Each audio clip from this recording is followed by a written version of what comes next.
పండగలే. High power ఉల్లాసం, high power ఉత్సాహం, high power ఆరోగ్యం, హై పవర్ ఆనందం. గుంటూరు వారి XXL మరియు హై పవర్ హార్స్ దేశవాళీ మినపగుళ్ళు. బంధాలు అనుబంధాలు మరింత దృఢంగా, మరింత బలంగా.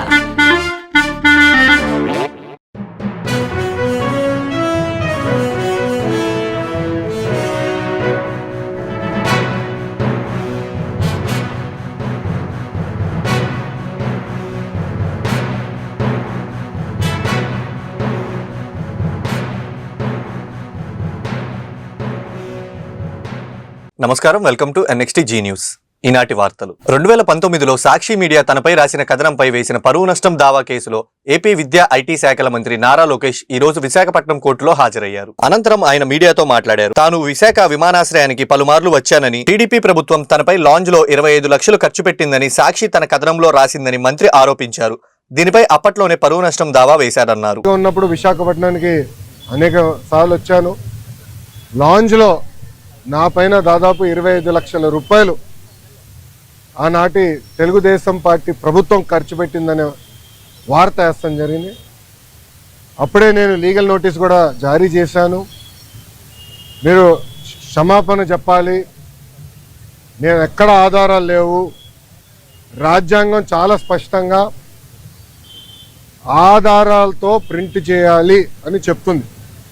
అంతేగాని ఆధారాలు లేకుండా ప్రింట్ చేస్తే అది డిఫమేటరీ నేచర్ అని చాలా స్పష్టంగా చెప్తుంది. మీరు ఎట్టి పరిస్థితుల్లో రిజైండర్ ప్రింట్ చేయండి అని ఆనాటి సాక్షి కానివ్వండి, అదేవిధంగా దేశవ్యాప్తంగా ప్రింట్ అయ్యే ప్రతి వారం ప్రింట్ అయ్యే మ్యాగజైన్ ద వీక్ కూడా మనం నోటీసులు జారీ చేస్తాం జరిగింది. ద వీక్ అవుతే ఇమీడియట్గా మా దగ్గరకు ఉన్న సమాచారం కరెక్ట్ కాదు, మీరు చెప్పిందే కరెక్టు, మేము రిజైండర్ ప్రింట్ చేస్తామని వాళ్ళు చాలా స్పష్టంగా ప్రింట్ చేస్తాం జరిగింది. కానీ బ్లూ మీడియా గురించి మీకు బాగా తెలుసు. తప్పుడు వార్త పదే పదే రాసి అది నిజం చేయాలని ప్రయత్నిస్తుంది. అదే రీతిలో వాళ్ళు ముందరికెళ్తున్నారు. అందుకే నేను గత 5 సంవత్సరాలుగా న్యాయ పోరాటం నేను చేస్తున్నా. ఇది 4వ వాయిదా. ఎన్నిసార్లే నేను వస్తాను, ఎందుకంటే నిజం నా వైపు ఉంది. గతంలో కూడా మీకు చెప్పాను.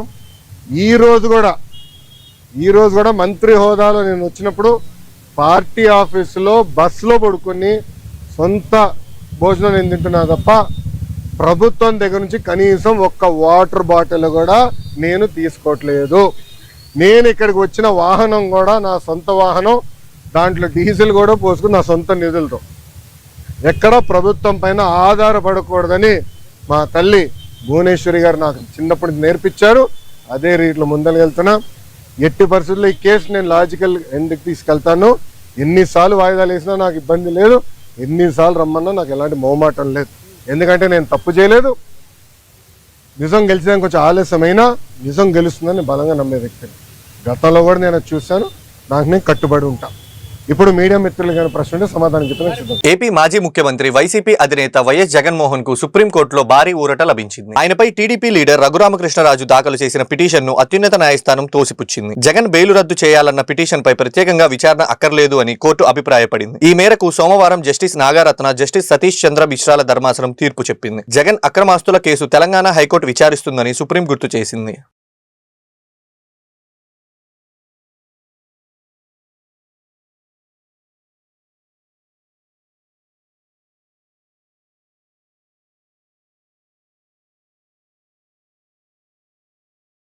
ఉద్యమకారుని గుర్తించిన మోడీకి ధన్యవాదాలు. ఎంఆర్పీఎస్ వ్యవస్థాపక అధ్యక్షుడు పద్మశ్రీ గ్రహీత మందకృష్ణ మాదిగ. మాదిగల కోసమే కాకుండా ఎన్నో సమస్యలపై ఉద్యమించినప్పటికీ నాటి కాంగ్రెస్ హయాంలో ఎలాంటి గుర్తింపు లభించలేదని ఎంఆర్పీఎస్ వ్యవస్థాపక అధ్యక్షుడు పద్మశ్రీ గ్రహీత మందకృష్ణ మాదిగ అన్నారు. పేదరికం, వివక్షతకు గురవుతున్న సామాజిక వర్గానికి పద్మశ్రీ రావడం చాలా సంతోషంగా ఉందన్నారు. గతంలో సంపన్న వర్గాలకు మాత్రమే ఇలాంటి గుర్తింపు లభించేదని, కానీ ఎన్డీఏ ప్రభుత్వం తమను గుర్తించిందని తెలిపారు. ఎంఆర్పీఎస్ చిన్న ఉద్యమంగా ప్రారంభమైందన్న ఆయన ఇప్పుడు దేశంలోనే అతిపెద్ద సామాజిక ఉద్యమంగా అవతరించింది వ్యవహరించిందన్నారు.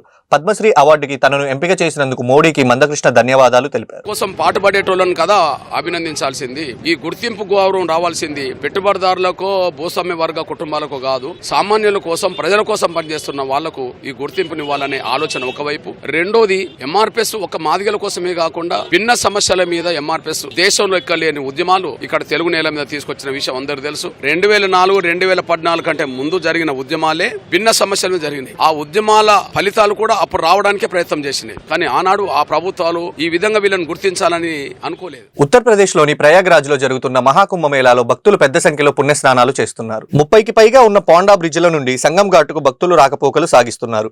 అర్ధరాత్రి నుంచే అన్ని ఘాట్లు కిక్కిరిసిపోతున్నాయి. రోజుకి 50 లక్షల మంది పుణ్యస్నానాలు చేస్తున్నట్లు నిర్వాహకులు తెలిపారు. మౌని అమావాస్య సందర్భంగా భక్తులు పుణ్యస్నానాలు చేసేందుకు పెద్ద సంఖ్యలో తరలి వస్తున్నారని అంచనా వేసిన నిర్వాహకులు ఆ మేరకు ఏర్పాట్లు చేస్తున్నారు. సమాచారం చేరవేసే అంశంలో ఎలాంటి ఇబ్బంది లేకుండా యూపీ ప్రభుత్వం 5G నెట్వర్క్ సేవలు అందిస్తుంది. 24 సెక్టార్లో ఉచిత విద్యుత్, మంచినీళ్లు అందిస్తున్నారు. ఒకవేళ మీరు తప్పిపోయారు, మీరు మీ వాళ్ళని కనుక్కోవాలి అని అనుకుంటే మీకు 24/7 సిగ్నల్స్ అనేవి చాలా ఎక్సలెంట్గా ఉన్నాయండి. 50 అడుగులకు ఒక టవర్ పెట్టి 5G నెట్వర్క్ విత్ 600-700 MBPS ఇంటర్నెట్తో మీకు అసలు ఇంటర్నెట్ గురించి మీరు కంగారే పడాల్సిన అవసరం లేదు. చాలా అంటే చాలా బాగుంది ఇంటర్నెట్ సర్వీసెస్. 24/7 లైట్స్, 24/7 మీకు వాటర్ ఫెసిలిటీస్, 24/7 మీకు సిగ్నల్ ఫెసిలిటీస్, ఇంటర్నెట్, ఫుడ్, మీకు అన్ని ఏ క్లాస్గా చేశారండి. రైల్వే స్టేషన్ నుంచి వెళ్ళి మొత్తం 9 కిలోమీటర్లు నడవాల్సి ఉంటుంది.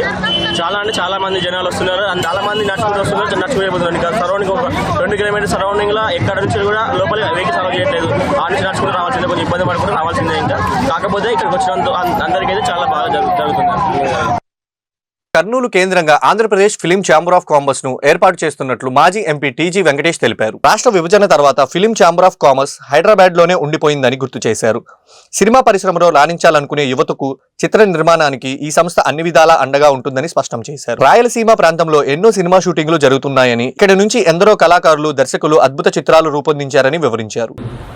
ఆర్గనైజేషన్ పెట్టేసాము, ఓవర్ నైటే ఇవన్నీ మాయాబజార్ చేస్తాం అనేది కాకుండా మొదలు శ్రీకారం చుట్టాం. ఒక వాయిస్ ఆరంభం ఇది. దీన్ని ముందుకు తీసుకుపోయి ఒక క్రెడిబిలిటీ ఆర్గనైజేషన్ క్రియేట్ చేస్తాము. మనకి ఇక్కడ చాలా భూములు ఉన్నాయి. భూముల్లో వాళ్ళు స్టూడియోలు కట్టుకోవచ్చు, ఫెసిలిటీస్ ఇప్పించేది గవర్నమెంట్తో చేయొచ్చు, మళ్ళీ ఇన్సెంటివ్స్ తెప్పించేదానికి ఉంటుంది. ఒక ప్లాట్ఫామ్ క్రియేట్ చేస్తే ఒక వాయిస్ చేసేదానికి అవకాశం ఉంటుందనే దృష్టితో ఈ ప్లాట్ఫామ్ని క్రియేట్ చేస్తున్నాము. Andhra Pradesh film chamber of commerce అని. ఇక్కడ అందరు అచ్చుబాటు వచ్చిందని చెప్పి సినిమా ప్రొడ్యూసర్స్ చాలా మంది కర్నూలులో కనీసం 1-2 రీళ్ళైనా తయారు చేసుకునే పరిస్థితుల్లో ఉన్నారు. అటువంటి ఈ గొప్ప కార్యక్రమానికి వ్యవస్థాపక చైర్మన్గా టీజీ వెంకటేష్ గారు ఉండడం ఒక విధంగా చెప్పాలంటే మనందరికీ రాయలసీమ వాసులకు కూడా ఒక పెద్ద గొప్ప అదృష్టంగా నేను భావిస్తాను. గుంటూరు జిల్లా తెనాలి ఆటోనగర్లోని కాటూరి ఆర్ట్ గ్యాలరీని ప్రముఖ మాటల రచయిత బుర్రా సాయి మాధవ్ సందర్శించారు. గ్యాలరీలో కొలువు తీరిన విగ్రహాలు, కళారూపాలని ఆసక్తిగా తిలకించారు. ప్రముఖుల విగ్రహాలు, ఐరన్ స్క్రాప్ తో తయారు చేసిన కళాఖండాలను చూసి శిల్పి కాటూరి వెంకటేశ్వరరావుతో పాటు ఆయన కుమారులను అభినందించారు. ఫైబర్ గ్లాస్ తో రూపొందించిన 7 అడుగుల భారత రాజ్యాంగం పుస్తకం, 13 అడుగుల స్టెయిన్లెస్ స్టీల్ పెన్నును తిలకించి ఆశ్చర్యం వ్యక్తం చేశారు. సాయి మాధవ్ ను ఆర్ట్ గ్యాలరీ వ్యవస్థాపకులు కాటూరి వెంకటేశ్వరరావు సన్మానించారు.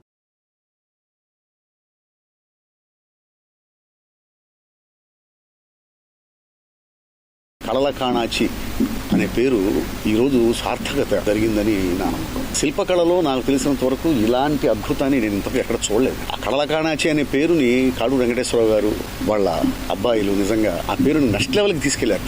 తెనాలి నిజంగా రుణపడి ఉంటుందండి. ఈ ఆర్ట్ గ్యాలరీని చూస్తుంటే నేను ఒకటి చెప్పాలనిపిస్తుంది. తెనాల్లో ఒక శివాలయం ఉంది, ఒక వైకుంఠపురం ఉంది, గంగానమ్మ గుడి ఉంది, అలాగే ఇక్కడ ఆర్ట్ గ్యాలరీ. ఇది వీళ్ళందరూ దైవ సమానులండి. ఇక్కడున్న ప్రతి విగ్రహం కూడా దైవ సమానులైన వాళ్ళు వీళ్ళందరూ. అంబేద్కర్ గారు కానివ్వండి, రతన్ టాటా గారు కానివ్వండి, ఉయ్యాలవాడ నరసింహారెడ్డి, సామాన్యమైనటువంటి అసలు ప్రపంచం మన భారతదేశం ఎవరెవరికైతే రుణపడుందో, భారతదేశం ఈ రోజున ఇంత అద్భుతంగా ఉండడానికి కారణమైన వీళ్ళందరూ కూడా దైవాంశలు. అందుకే నేను అన్నాను ఇదొక పవిత్రమైన. ఈ వార్తలు ఇంతటితో సమాప్తం. తిరిగి మరో బులెటిన్లో మళ్ళీ కలుద్దాం. నమస్కారం.